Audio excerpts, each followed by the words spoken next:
Hello again from the Carrowcrory Labyrinth Gardens, back here in the triple spiral labyrinth, and it's about 2:30 in the afternoon, and I haven't been able to get out of here due to visitors and other work to do. Still plenty of other things to do, but hopefully I will get a couple of hours out here and get a bit further along with the laying of the mulch here on the triple spiral labyrinth. And maybe I'll feature something else. I'm looking at the winter heather there. I might say something about the winter heather. That would be quite nice. So I will go and get my wheelbarrow, get the rest of the tools, and let's see how I get on. Because at the moment there is some wind, southerly wind. There is cloud coming over quite rapidly. There is a front fast approaching in from the Atlantic. Hopefully we will not get the rain over at Carrowcrory until after dark, and it's supposed to be raining through the night a bit, and then give us a beautiful day tomorrow, and then another front tomorrow night, and then Sunday another beautiful day, and Monday we may have our first warm day. There's a chance of it going up to 15 degrees on Monday. That's Monday, and it's not now, so I'm off to get the wheelbarrow, and I'll be back with you a bit later after a bit more's been done here. Hello, as I mentioned earlier, I thought I'd do a little feature on heather. This is the winter heather. It's just about to go to seed here. There's still flowers to collect, and this is a very useful herb. It's obviously a bit different, or seems a bit different, to the heather that grows on the moorlands behind us over Carrowcrory, Brickleaf Mountains, that's abundant during July and August.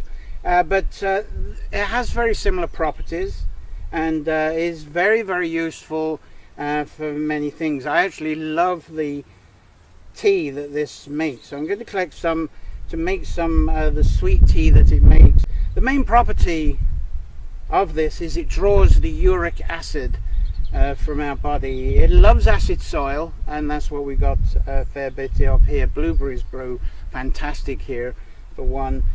So it's, strangely, from an acid soil, it actually draws the uric acid from us. So it's very good for cleaning out the kidneys, the lower digestive tract, prostate, and but especially the kidneys. And if there's any inflammation, if we have any colic, even excessive wind, it will help to pull that out.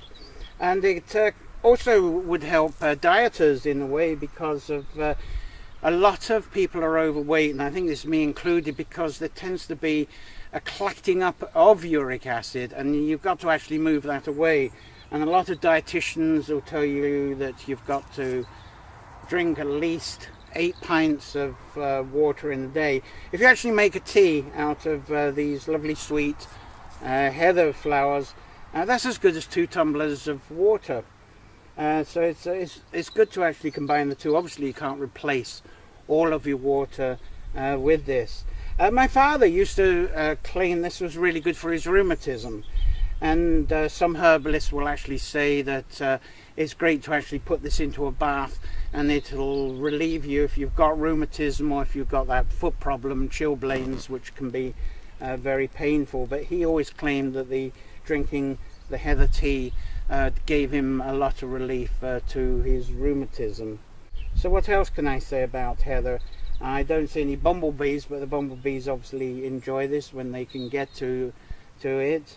But generally it's a very nice tea. Taking a break from the triple labyrinth work, and I'm going to make myself a cup of this heather tea. One of the things we used to do in Scotland is actually, when we went off and did the shell fishing, we would actually mix this up with the regular black tea to add the sweetness to it, to give a kind of fragrance.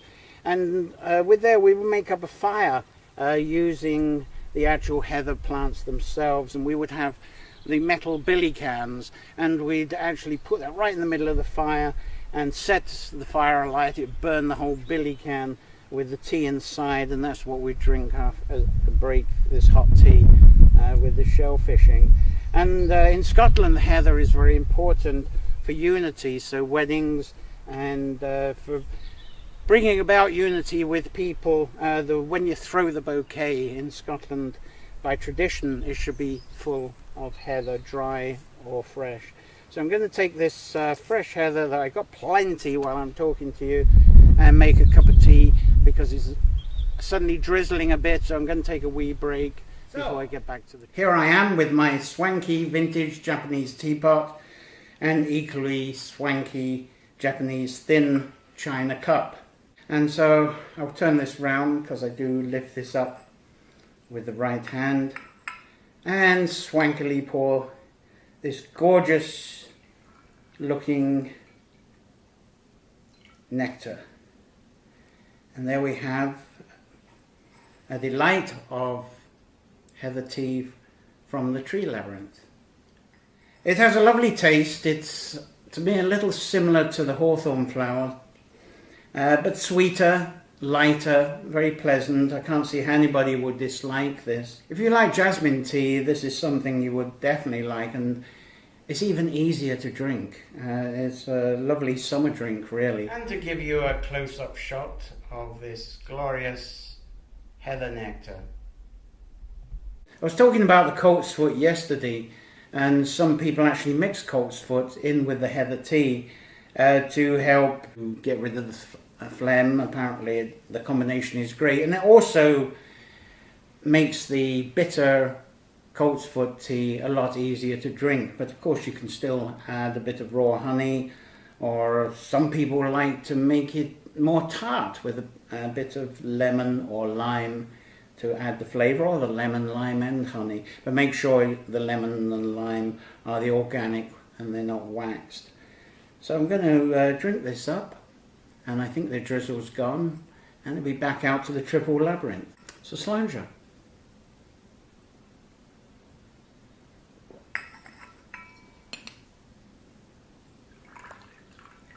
Well, again, it's dusk that defeats me, but I managed to get a couple of hours in on doing this pathway.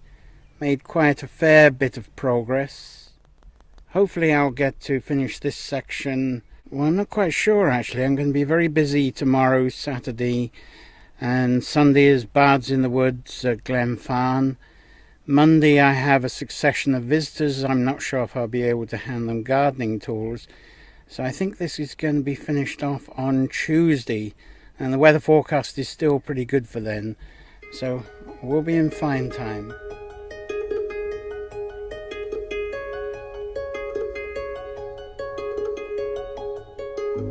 Going to walk a bit around the labyrinth here, the tree labyrinth, whilst I'll remind you of a couple of things going on. As you may know by now, these little daily videos when the weather is nice are going out on the new YouTube channel that I've set up, the Woodland Barding Weekly YouTube channel. But it also has these extra daily Labyrinth Garden videos too, and there'll be other features there. And I'm on a campaign and asking if you could subscribe to that, the Woodland Barding Weekly YouTube channel. If you're on Facebook, you'll see my links to that. So I've only another 997 subscribers to go to reach my target. And also, and this is going to be handy for me too, if you have a YouTube channel or even a blog on eco matters, on gardening, on permaculture, and related to the things I do, please send links to me. I'd love to subscribe to them too and distribute your information around, because this is all networked, it all helps each other. So two requests there: to subscribe to Woodland Barding Weekly, and to please send me your links to subscribe to your blogs and to your YouTubes if this is the sort of subject that you do. So I'm going to approach this heather now, and I think after that, and I go round the bend here, that I will close this video for today and do all the good things that we do in the evening, such as make a meal, have a bath, sort out this video and kind of relax. So perhaps until tomorrow or next time I do one of these Carrowcrory Labyrinth Garden features, I wish you a wonderful dreamy evening and a lovely weekend to come. Thank you.